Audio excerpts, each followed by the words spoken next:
very hesitant with every salesperson because they do come in a lot, but you were lovely.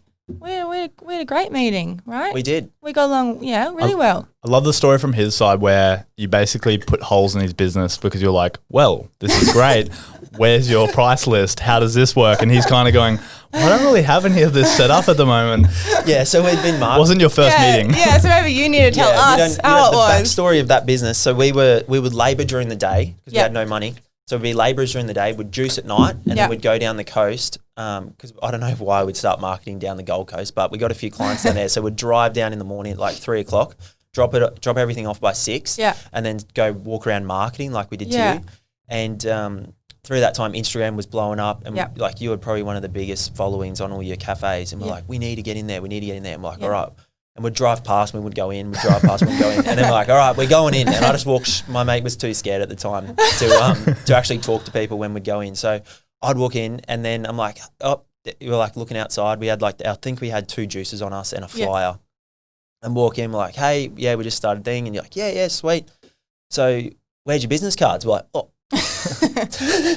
How long ago was this as well? This would have been 5-6 years ago. So I would have been like 24. Yeah, I would have been you guys, 22. What the fuck is going on? You're probably 24 going, I don't even know what the fuck I'm talking about. Yeah, exactly. But I'm a step above this guy. Yeah, this guy knows fuck all. We have to make sure he knows it. Yeah, so then we walked out and we never followed up. We never did it. So that's a Our tip for everyone with Yeah. business when you are going to start doing sales is have your collateral together. You know what I mean? Like your price Or even list. if someone is trying, just be really nice to them. Yeah. That'd be me. Note taken. No, but you need to have your shit in order. Because I think that was our biggest client, because we would walk into places and they never ask those questions. They'd be like, oh, look at these guys, look at these idiots. So we'd wear we had a Kubra. This was so after we did that, we went and got a Kubras. We had fruit shorts. Yeah. And because we were still at the markets when you're probably one of the first actually. So then we had yellow Crocs. Yeah. And a white button-up shirt. Yeah. And that's what we used to wear around. So we looked like idiots walking around. But I love that. Like, I guess you're questioning. You kind of were like, okay, like I'm interested. It was probably coming from a good place. Like we need to buy this stuff. How much does it cost? You don't just put juice in my cupboard, in my fridge. But yeah, that was so funny. And then I guess I started coming in regularly. So then I quickly worked out you're the owner because the way you carried yourself, how you interacted with everyone.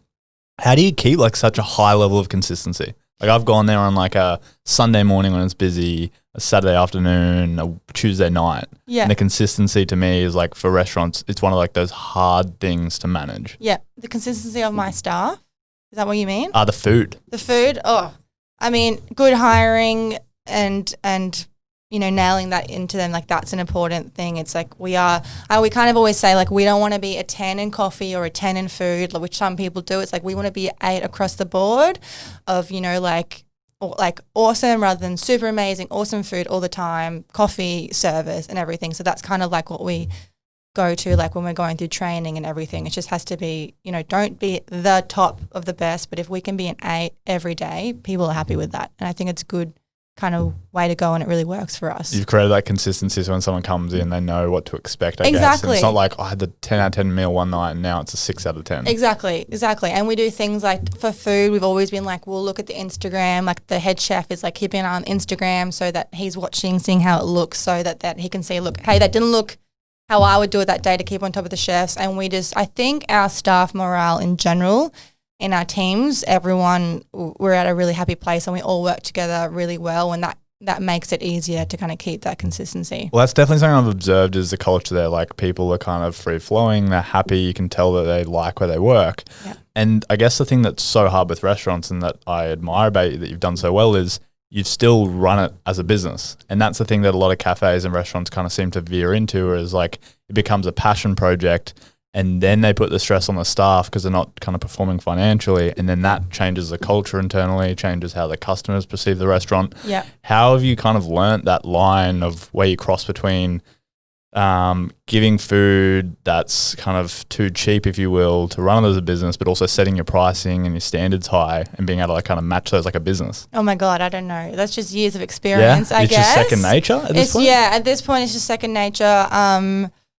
God, giving I don't know how to answer that. Probably like obviously my manager, my head chef, giving them a lot of responsibility and like a lot of trust to do their job. And like, you know, obviously still family business. My dad doesn't own Pawpaw anymore, but he'll come in and he'll want to like, you know, blah, blah, blah, blah, blah. And I'm like, no, you just tell me. And then I will talk to head chef or manager later, and then she will talk to her team.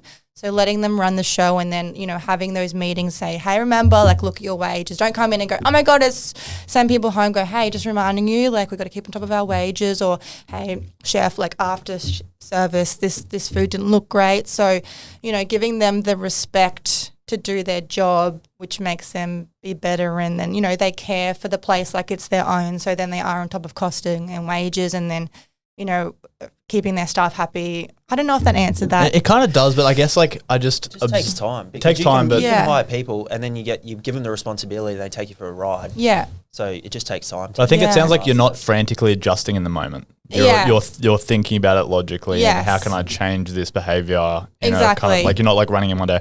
All right, you two go home because I'm not feeling it today, and this change, and I don't like this about the menu. You're kind of like, I want to have a chat to so-and-so, but I want to bring it up when I'm sitting down with them and then go through it. Exactly. Yeah, you're not operating day to day. 100%. You answered it for me. But it is interesting because like restaurants are one of those things where like they're so tough. Like it's such a tough game. Yeah. Especially the last few months. Yeah. Like when COVID hit, I'm sure a lot of restaurant hospitality threw their hands up in the air and said, we're done. Yeah. Like you were shut down day by day. I think we rocked up and you were the only person serving coffee out of the side window. I had my original job back. And a drug deal went down in front of the coffee shop. Yes! Both of you were there that day, right? Yeah. No. So, should I tell that story? Yeah, of course. That's hilarious. We went back, so when Pawpaw opened 10 years ago, we were in the back of Pawpaw and we had this side window, and it was our takeaway express window. So when COVID hit, we went back to that model, and people were coming up to the window, and this guy came and he came in a coffee and he's like, oh, I really just want some weed. And this guy next to him was about to order, which was a younger guy, and he kind of turned to him, he's like, do you have some weed? And then he was like, you know, hesitant, and he's like, no, do you? And then the guy was like, yeah, I actually do.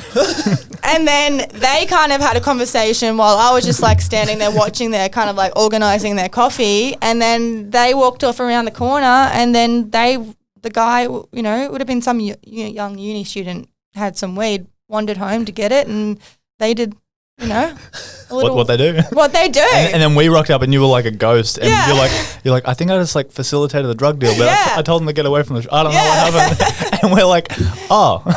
Only in COVID. Yeah, but they could have come back and bought a bunch of donuts up. Exactly. It was outside of the premises. Whatever you want to do in your own time is fine. How was that time for you? Like we were like, because we'd just gone for a run and we couldn't do much at that time. That was when it was like pretty peak lockdown. And then we were trying to make some routine. So we'd come and get like a coffee and come have a chat. But like, how did you handle that time? Like obviously it was unknown, but did you just kind of go day by day, I'll just keep pushing forward? Like the fact that you turned your business on its head, like you literally like reinvented your products, reinvented 100%. What you sold. Like Pawpaw is different, everything different. Are you just now. a different breed? We're a different breed. Yeah, like it was so terrifying because of the unknown. It was like before it happened as well, we had Pawpaw to our dream place. So we had functions, like 4 to 6 functions booked out 3 months in a row, which is just our dream to be like that booked out heavily. And then it was like COVID hit. We had to obviously contact them all. Everyone understood. And Pawpaw itself in Wollongabba dropped 90% because we don't have a big takeaway trade. We're like, you know, all the other restaurants which are come dine in. We were very lucky with the other stores that we've had online ordering and takeaway and delivery forever in our business model. So like that was fine to adapt. Well, obviously we just had to cut wages down in general, but we had everything in place to survive. But Pawpaw was like, holy shit, people weren't thinking, let's get takeaway from Pawpaw Wollongabba. Everything just shut off. Everyone was like home cooking and we won't go out of the house because we can't. Exactly. And when you were getting takeaway, it was your local Thai or your local, you know, little restaurant, which is kind of like what Mon's Thai is. So that one was fine, but Pawpaw didn't have that. So that's why, you know, the bakery thing happened. But during that time, I'm used to like, I've worked 24/7 since forever, and I just had all this time, and it was just so terrifying. So I actually went and studied. I did it was an MBA put into 3 months in Columbia, New York online. So I went and did that in pretty much management and leadership. So I did like a leadership thing, and I've done so much homework. And it was actually really, really stressful studying that because obviously restrictions started coming back and it was opening. It was like 10 to 20 and they would let us know like Sunday night you're